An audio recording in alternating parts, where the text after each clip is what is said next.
आज मेरे पास दो स्टॉक्स है। पहला स्टॉक एक थोड़ा सा यूनिक बिजनेस वाला स्टॉक है जो अभी काफी चर्चे में है। कंपनी का नाम है ईएफसी इंडिया लिमिटेड। ये कंपनी काफी समय से कंपनी को वर्क स्पेसेस में काम करती है। कंपनी अभी इसलिए चर्चित में है क्योंकि अभी AWFS का पब्लिक इशू हो गया, जहां पे आपने भी कहा कि लॉन्ग टर्म के लिए बहुत अच्छा विकल्प है जो हाई रिस्क वाले इन्वेस्टर्स है।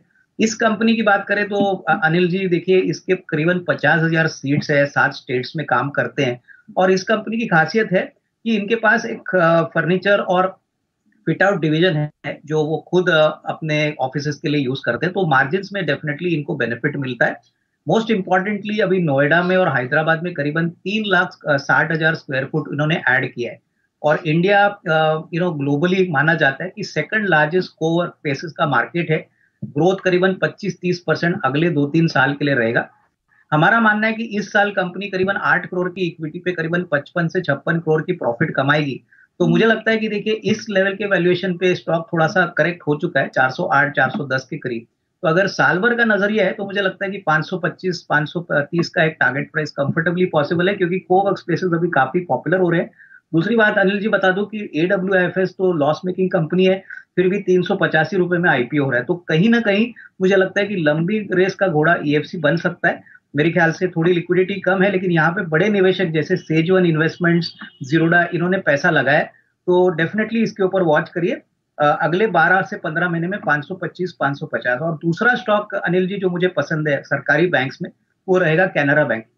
देखिए, कैनरा बैंक स्प्लिट होने के बाद थोड़ा सा स्टैग्नेंट हो चुका है, लेकिन नंबर्स अगर हम देखें पिछले साल के, तो करीबन 15,000 करोड़ का प्रॉफिट, जो पिछले साल 11,000 करोड़ 365 करोड़ था। सबसे बड़ी बात, मैनेजमेंट की कमेंट्री बहुत बढ़िया है, बहुत कोर बिजनेस को लेके एज वेल एज उनकी housing finance subsidiary Canfin Homes के लिए। Asset quality record low level पे आई है, और मानना है कि अगले साल इनके लिए बहुत अच्छा रहेगा। डिजिटाइजेशन के लिए भी काफी काम ये कर रहे हैं। तो यहाँ पे मुझे लगता है कि 150 155 का एक नियर टर्म का टारगेट अगले 6 से 12 महीने में पॉसिबल है। तो ये दो स्टॉक्स मेरी तरफ से। देखिए, एलजी इक्विपमेंट के नंबर्स थोड़े से डिसअपॉइंटिंग जरूर थे, लेकिन हमको लग रहा है कि कंपनी की ऑर्डर बुक काफी स्ट्रांग है। कंपनी ने ये भी कहा है कि आने वाला साल इनके लिए काफी अच्छा रहेगा। और मुझे लगता है कि देखिए, एक क्वार्टर से हमको कंपनी को इवेल्युएट नहीं करना चाहिए। कंपनी काफी वेल एस्टेब्लिश्ड है कंप्रेसर्स में। और मुझे लग रहा है कि जिस प्रकार का इनका बिजनेस मॉडल है, जिस प्रकार का एक्सपोर्ट बिजनेस अपॉर्चुनिटी है, अगले साल इनके लिए काफी अच्छा रहेगा। तो उसी लिए शायद रिजल्ट्स थोड़े से डिसअपॉइंटिंग आने के बावजूद स्टॉक में कोई भारी गिरावट नहीं आई। मुझे लगता है कि अगले साल के नंबर्स अच्छे आने की उम्मीद में मार्केट अभी भी उम्मीद कर रहा है कि अर्निंग्स ग्रोथ कम से कम 18-20% आएगी। तो यहाँ पे होल्ड करने की राय रहेगी।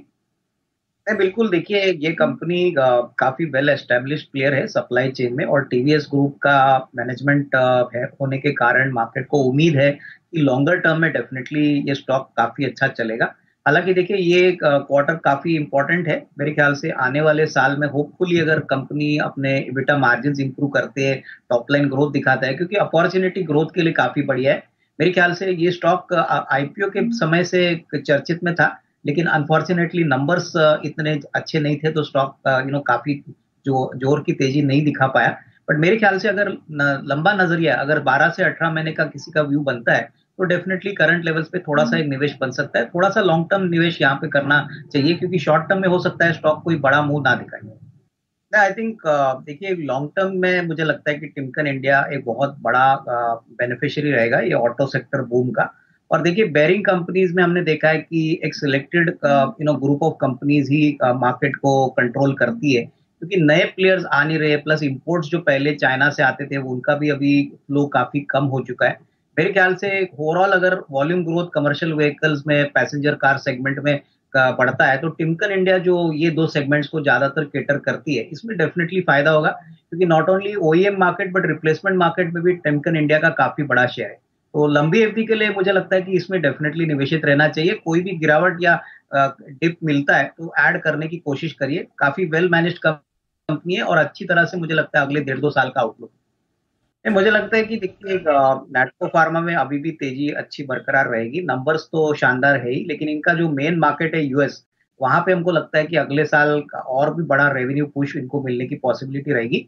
ग्लेनमार्क फार्मा की बात करें तो देखिए, मैनेजमेंट की कमेंट्री काफी अच्छी थी। बहुत समय के बाद लग रहा है कि यूएस मार्केट में अच्छा ग्रोथ इनको मिलेगा। तो अगले साल इनके लिए काफी अच्छा रहेगा। और मेरे ख्याल से ओवरऑल फार्मा स्पेस में बहुत समय तक एक्शन नहीं था, अभी वापस एक्शन वापस आ रहा है। मेरे ख्याल से जो यूएस रिलेटेड जो कंपनियां हैं, स्पेसिफिकली यूएस मार्केट्स को जो एक्सपोर्ट करती है, वहां पे मौका है कि मार्जिन एक्सपांशन भी मिले, मार्केट शेयर भी बढ़े। और यूएस एफडीए रिलेटेड ऐसा कोई नेगेटिव सरप्राइज बहुत समय तक आया नहीं है, तो मार्केट को कॉन्फिडेंस है कि आने वाले साल में अच्छी खासी ग्रोथ ऐसी कंपनीज को मिलेगी जो जो ज्यादातर यूएस को एक्सपोर्ट करती है। तो डेफिनेटली दोनों स्टॉक्स में पॉजिटिव बायस ही रहेगा। देखिए, मेरे ख्याल से जो नंबर्स आ गए थे इसमें एक एक्सेप्शनल गेन था, लेकिन ओवरऑल जो ग्राउंड रिपोर्ट है वो ये कह रहा है कि जो डाइनआउट फैसिलिटीज है वो अभी वापस पूरी तरह से फुल कैपेसिटी पे चल रही है। डिमांड काफी अच्छा बढ़ रहा है और होपफुली हमको लग रहा है कि आने वाला साल दीपांशु सारे जो क्यूएसआर कंपनियां हैं इनके लिए अच्छे दिन आएंगे। मेरे ख्याल से देखिए, ये कंजम्पशन रिलेटेड प्रोडक्ट है और जिस प्रकार की ग्रोथ अपॉर्चुनिटी इंडिया में है, मुझे लगता है कि कम से कम जुबिलेंट फूडवर्क जो सबसे बड़ा क्यूएसआर प्लेयर है, इसको अपने ज्योग्राफिकल रीच और अपने प्रोडक्ट रेंज से काफी फायदा होगा। तो डेफिनेटली इसमें नजर रखिए, हो सकता है कि आने वाला quarter, that is April to June का क्वार्टर, काफी स्ट्रांग आने की उम्मीद है और सबसे बड़ी बात, मार्जिन में अच्छा इजाफा होने की पॉसिबिलिटी।